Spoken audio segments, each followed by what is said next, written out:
Olá pessoal, sejam muito bem-vindos a mais uma aula da disciplina de cabine primária. Eu sou o professor Rafael Vacarelli e hoje a gente vai falar sobre seguranças em cabine primária. Para falar qualquer coisa em segurança em eletricidade, sempre a gente vai falar da NR10, que é a norma regulamentadora número 10, que fala sobre os serviços, segurança sobre serviços em eletricidade, tá? Então a NR10 ela já coloca aqui para a gente algumas definições importantes sobre os profissionais que atuam com trabalhos em instalações, tá? Então a primeira coisa, ela define como qualificado, trabalhador que possui formação técnica na área elétrica, reconhecida pelo Sistema Oficial de Ensino. Capacitado, trabalhador que recebeu treinamento específico na empresa com supervisão e acompanhamento. Habilitado, profissional legalmente registrado em conselho de classe competente. Então, esses três itens aqui, cada hora a gente vai precisar ou dos três juntos ou um deles já vai ser o suficiente. Um item extremamente importante aqui quando a gente vai falando em subestação são as zonas de risco, tá? A NR10 no item 10.7.1 ela divide, ela tem um anexo que tem ali na figura, né? Essa figura ela vai delimitar a partir do ponto energizado, zona livre, zona controlada e zona de risco, né? Então a zona livre, área onde não há risco elétrico, permitindo a circulação de pessoas sem a necessidade de treinamento específico ou autorização.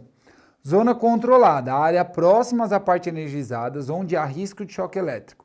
O acesso é restrito a trabalhadores autorizados com treinamento específico, uso de EPIs e ferramentas adequadas. Zona de risco, área mais próximas à parte energizada, sob alta tensão, onde o contato acidental pode causar lesões graves ou fatais. O acesso é permitido somente a profissionais habilitados, qualificados ou capacitados, devidamente autorizados com medidas de controle rigorosas e procedimentos específicos de segurança, tá? Então, na imagem aqui, ó, tem a delimitação das áreas. Então, a partir do ponto energizado, aí a gente tem uma barreira. Se eu tiver uma barreira, automaticamente o que está fora da barreira é zona livre. Se eu tiver dentro da barreira, então eu preciso obedecer aquelas distâncias, tá? Por isso que a gente lá na planta, lembra nas fotos que a gente viu, tem uma barreira ali na subestação, nos cubículos? Essa barreira automaticamente faz com que, se eu estiver trabalhando na parte de cada barreira, é uma zona livre. Se eu estiver adentrando na barreira, ali já deixa de ser uma zona livre. Então ela pode ser uma zona de risco ou uma zona controlada a depender das distâncias, tá bom? Então quando a gente vê os requisitos mínimos de projeto e aquelas distâncias, sai daqui mesmo, tá bom? Desse item aqui da NR10. Bom, e aqui eu coloquei para vocês a tabela que tem lá na NR10, tá? Mas aqui já está resumido. E nós vamos falar aqui basicamente de quatro itens são os que importam muito no nosso curso. A gente está falando em cabine primária, que são aquelas tensões entre 10 e 15. Então a gente vai ter na zona controlada 0,38 e 1,38 na zona de risco, 15 e 20, 0,40 na zona controlada e 1,40 na zona de risco.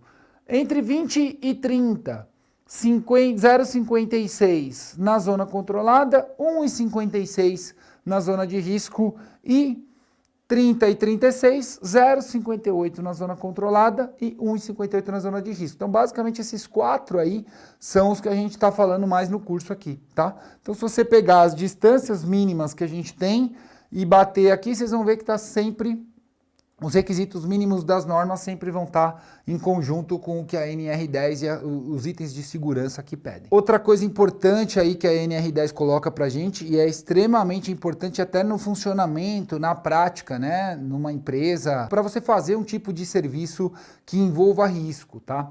Que é a ordem de serviço e planejamento. Então, todo trabalho em alta tensão deve ser feito mediante ordem de serviço específica. Então, responsável técnico autorizado, data, local e um planejamento, ou seja, definir as etapas de serviço, as listas de verificação, o que vai ser necessário, e procedimentos de segurança, EPIs, definição, quem vai fazer o quê, e o mais importante, a análise do risco. tá? Então, analisar quais são os riscos, porque a partir da análise de riscos é que se determina quem vai estar ali, precisa de um profissional qualificado, capacitado e habilitado, dá para fazer só com um profissional qualificado, então essa análise de risco é muito importante. Outra coisa também, a análise de risco dependendo de condições climáticas, né? Então você vai fazer uma manutenção no aterramento, ou seja, vai instalar a malha de aterramento e a previsão é de chuva, ou começou a trovejar, começou a fechar o tempo. Não é seguro estar em áreas abertas, né? Ainda mais com materiais condutores expostos, segurando materiais condutores, caso tenha uma previsão ou esteja claro ali que tem risco de descargas atmosféricas. Então, é um exemplo de um item que define-se como suspensa automaticamente a atividade, tá? Esse é só um exemplo. Agora, um procedimento extremamente importante quando a gente for mexer em subestação cabine primária, que é o procedimento de desenergização, tá? A gente precisa seguir alguns itens para que esse procedimento seja feito de maneira correta, tá? Primeira coisa, o seccionamento. O seccionamento é corte visível e efetivo do circuito, tá? Então esse seccionamento ele pode ser feito inclusive em mais de um ponto, tá?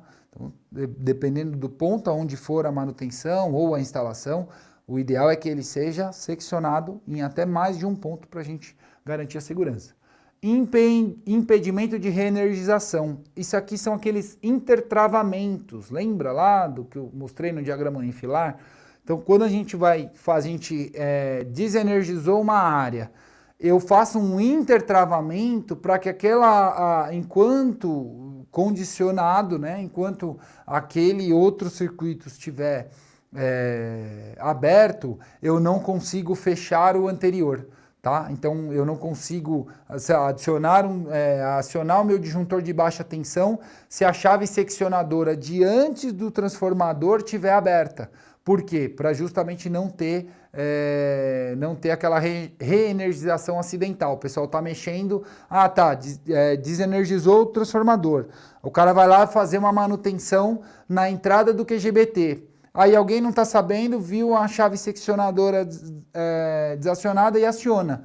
Então, ali a gente tem um risco, tá? Então, por isso que o intertravamento é muito importante nesse caso. Constatação de ausência de tensão. E aqui, em média tensão, a gente está falando de um item que é extremamente importante, né? O risco é maior ainda do que quando a gente está falando em baixa tensão. E o detector de média tensão é esse da imagem aí, ó. Não é aquele detector mais simples que a gente utiliza em baixa tensão. Ele não vai funcionar, tá? Ele não funciona, pode até estragar, inclusive ele não é preparado para detectar média tensão. Então tem que utilizar, tanto é que é um item que é uma vareta, né? Porque você não precisa chegar tão perto, né? Você consegue detectar isso até uma certa distância. Bom, então seccionou, intertravou, não tem tensão. O que a gente faz agora? Aterramento temporário. O aterramento temporário, na verdade, quando a gente vai construir ali, a gente viu na planta que a gente já tem até alguns pontos que a gente pode deixar para o aterramento temporário. Então a gente chega ali nas chaves e interliga elas num aterramento temporário ou pega as chaves e aterra elas no aterramento existente, na malha existente.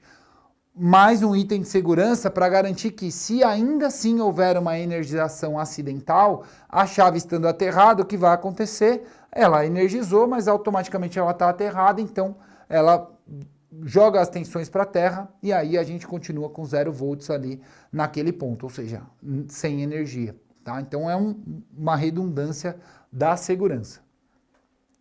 Proteção de partes energizadas na zona controlada. Então, isolamento de qualquer ponto ainda energizado próximo. Isso aqui, eventualmente, se tiver uma manutenção em algum lugar que você não tem como desligar por algum motivo, pode acontecer, tá? Coisas principalmente emergenciais, a gente precisa colocar barreiras, isolantes, pôr uma borracha, coisas do tipo, para evitar qualquer contato acidental, tá? E sinalização. Então, a partir do momento que tem um serviço de manutenção numa subestação, ela precisa estar sinalizada. Então, os dispositivos que forem seccionados, eles precisam ter sinalizações claras ali, para que se alguém chegar e olhar e falar, isso aqui está desligado. Não, tem um motivo claro para isso, então está tudo sinalizado ali, de preferência com nome, quem é o responsável da operação, porque aí qualquer dúvida a pessoa procura os responsáveis. Perfeito, desenergizamos. Maravilha, fez tudo o que tinha que fazer, instalou, fez a manutenção, trocou tudo que tinha que trocar, agora a gente precisa reenergizar. Do mesmo jeito que existe procedimento para desenergizar, a NR10 também nos coloca um procedimento para reenergizar. A gente também precisa tomar alguns cuidados, tá? Primeira coisa, retirada de ferramenta, utensílio e equipamentos. Então, porque a gente não vai poder entrar depois. Então, a primeira coisa tem que se certificar que a área está toda limpa, retirada de todos os objetos.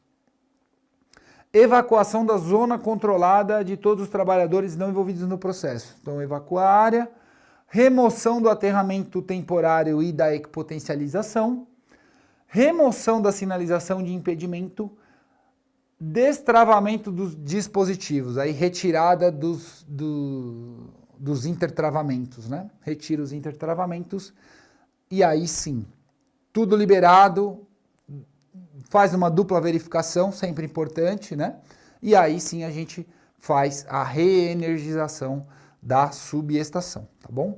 Uma informação importantíssima, instalação desligada é diferente de instalação desenergizada. Então, a instalação está desligada, não significa que não tem tensão em nenhum ponto.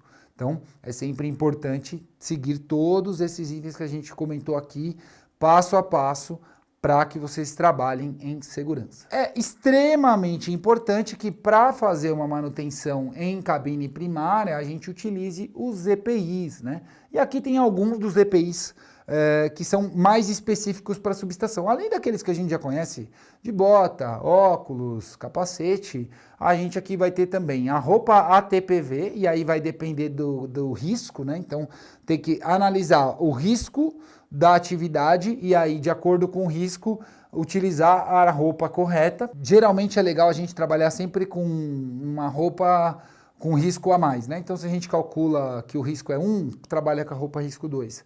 Calcula o risco 3, trabalha com a roupa risco 4, tá? Isso é uma medida de segurança importante. Luva de borracha e a luva de proteção de raspa, e aí a balaclava, né? Balaclava e a vareta de manobra, né? Aquela vareta ali para abrir as seccionadoras, chave fusível, e a balaclava para proteger contra eventuais arcos elétricos. Aqui eu deixei uma tabela bem completa de todos os itens que você precisa de acordo com a classificação de risco, tá? Então, bem legal vocês depois darem uma estudadinha aqui. E aí, quando vocês forem trabalhar, vocês já vão saber, tem essa tabela guardada, como que vocês vão atuar, o que você precisa de requisitos de EPIs de acordo com o risco. Depois de EPIs, que são equipamentos de proteção individual, a gente tem equipamentos de proteção coletiva, né? Ou itens de proteção coletiva, podemos chamar assim, que são essenciais em subestações. Iluminação de emergência, tá? Então, vamos supor que falhou o TC lá, falhou o TP, que não acionou o no-break, que não deram manutenção, e aí acabou a energia, então precisa ter uma iluminação de emergência para que pelo menos consiga se evacuar, né, com segurança a subestação. Iluminação natural, tá? Natural e artificial. Então, além das aberturas e janelas, a gente também precisa constar com a iluminação artificial, luminárias, né, dentro da subestação. O tapete isolante, sempre na porta de cada cubículo, é importantíssimo estar o tapete isolante. E, obviamente, qual é a classe de isolação do tapete? Vai depender da classe de tensão da minha subestação, né? Então, se eu estiver falando de uma subestação 13,8, vou trabalhar com tapetes de isolação 15 kV no mínimo e assim por diante, conforme todos os itens que nós já vimos aqui. Itens também como extintor, barreiras e sinalização. Então você vai ver quando tiver uma, seja cabine primária, seja uma cabine em alvenaria, seja em compacta ou abrigada ou na porta, a gente sempre vai ter as sinalizações de perigo, alta tensão, barreiras, né? Se a gente não for de alvenaria, além das portas, a gente, no caso da cabine blindada, a gente tem que ter uma barreira antes, né? Então ela não pode ser tão acessível. E os extintores. Então, nas cabines blindadas a gente vai ter no lado externo e nas cabines de alvenaria a gente precisa ter esses extintores na parte interna, extintores ali que seja de pó químico, né, que é o mais indicado para utilização em instalações elétricas, tá? Não podem ser extintores a água por motivos óbvios. Bom, então é isso, pessoal. Essa foi a nossa aula sobre procedimentos, itens e coisas que a gente precisa pensar quando a gente vai falando em segurança em subestações. Espero que vocês tenham gostado e até a próxima.